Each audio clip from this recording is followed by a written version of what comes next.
Wall Street winners, it is Wednesday, August the 27th, and it is all about NVIDIA today. NVIDIA is releasing earnings after market close, and I used ChatGPT to ask a few questions to try to figure out what the ultimate opportunity here is. Obviously, NVIDIA has a monopoly in the AI chip space right now, but there are other companies developing AI chips, and that may change over time. But if you look at some of its biggest customers, Microsoft, Google, Meta, Amazon, and then others as well. But just looking at Microsoft, it operates over 300 data centers globally, 60 regions. It has 4 to 5 million servers. Of those servers, only about 10% of those servers have the top line NVIDIA chips in them. And then if you think about the other companies, it's a similar number as well in terms of percentages. And then if you look at the types of chips out there, this gives you some insight into the Hopper, the H1000 chips. 485,000 were purchased by Microsoft. So that's about 10% of 5 million, give or take. Then you've got the H100s.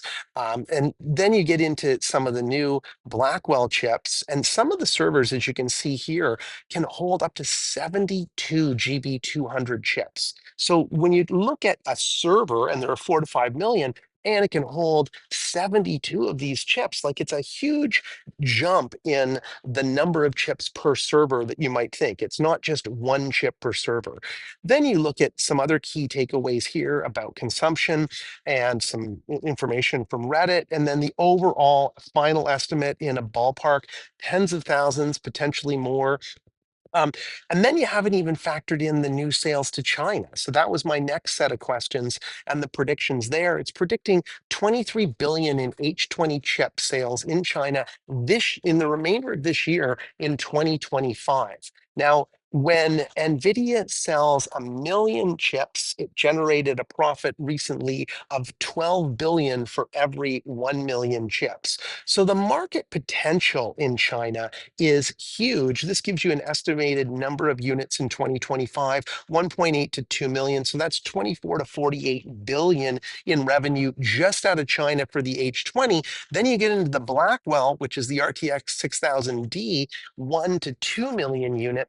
So that's going to be 24 to 48 million there.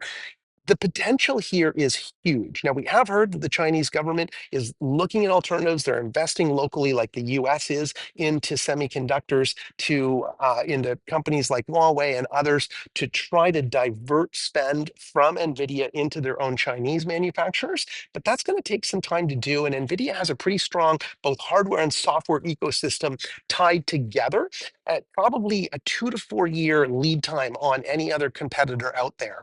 So I'm betting that Nvidia is going to pop today after market close, but I could be wrong about that. I just feel that everything is moving in its direction in a very positive way. Good luck in your trades today. And if you like the videos, please hit the like and subscribe button.